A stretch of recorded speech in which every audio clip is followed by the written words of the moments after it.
Mensagens do Evangelho.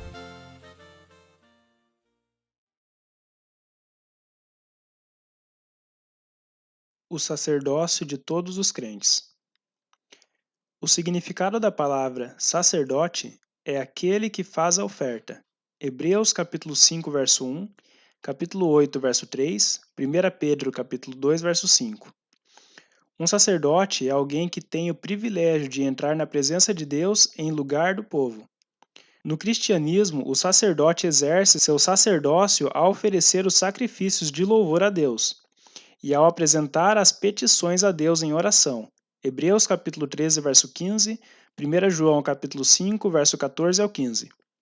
Todavia, uma das causas da fraqueza e confusão que prevalece na igreja professa é que, em muitos casos, o sacerdócio é considerado como um direito limitado e uma classe privilegiada de pessoas, algumas delas que nem sequer são salvas.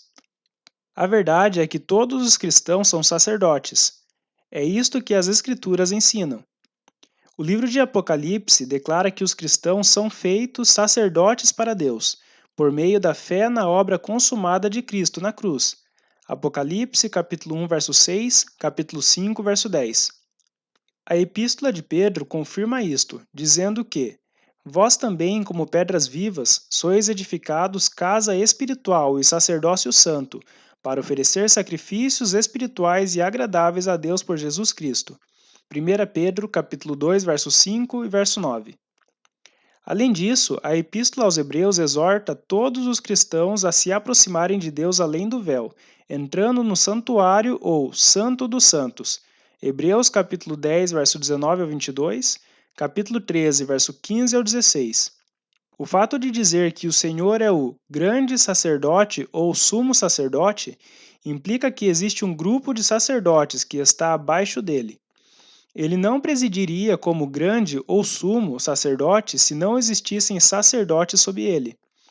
Pela mesma razão, uma pessoa não seria chamada de líder de algum grupo de pessoas se não existissem pessoas para ele liderar. A exortação em Hebreus 10, 19 e 22 visa encorajar os cristãos a se aproximarem de Deus e desempenharem seus privilégios sacerdotais. Em cada uma das passagens do Novo Testamento onde o assunto do sacerdócio é tratado, não há qualquer menção, nenhuma sequer, de que apenas alguns dentre os santos sejam sacerdotes. Tampouco existe em qualquer outro lugar do Novo Testamento algo semelhante. Quando o Novo Testamento fala de sacerdócio, ele se refere, sem exceção, a todos os crentes como constituídos com este privilégio. Além do mais, essas passagens não apenas nos falam que todos os cristãos são sacerdotes, como também aprendemos dela que somos sacerdotes com privilégios que vão além daqueles que tinham os sacerdotes da época do Antigo Testamento. Um sacerdote no cristianismo pode aproximar-se da própria presença de Deus, no Santo dos Santos. Esse é um lugar onde nenhum filho de Arão podia entrar. Até mesmo quando Arão, o sumo sacerdote em Israel, entrava uma vez por ano além do véu, ele não fazia com ousadia, como podemos fazer agora. No dia da expiação, ele entrava ali com medo de morrer, mas nós podemos entrar em inteira certeza de fé. Além disso, os sacerdotes da linhagem de Arão prestavam um culto do qual pouco compreendiam. Eles não sabiam por que deviam fazer as coisas que lhes eram ordenadas. Mas nós temos um culto racional. Romanos capítulo 12, verso 1. Podemos desempenhar nossas funções sacerdotais com o entendimento de tudo aquilo que fazemos na presença de Deus.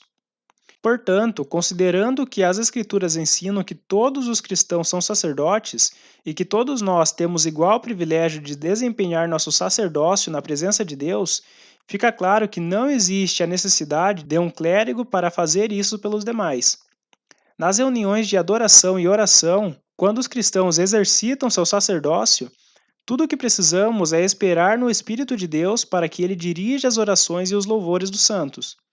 Se permitirmos que ele lidere nas assembleias, no lugar que lhe é de direito, ele irá guiar um irmão aqui e outro ali, a expressar de forma audível uma adoração e louvor, como quem fala por toda a assembleia.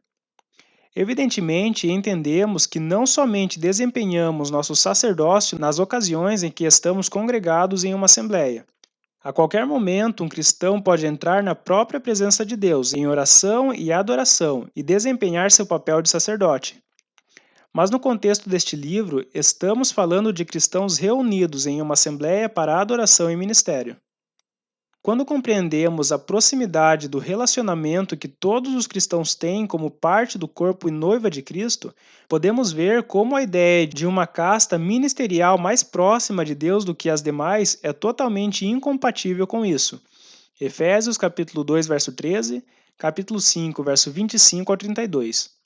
Se nós, como cristãos, adotarmos uma classe de pessoas assim, estaremos negando que somos capacitados como sacerdotes a oferecer sacrifícios espirituais a Deus.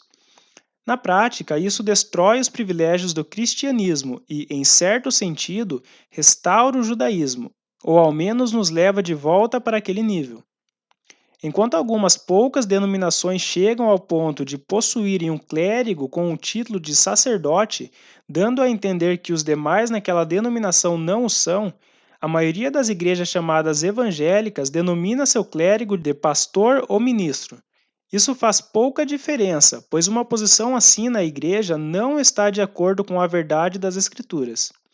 Trata-se de uma função puramente inventada pelo homem.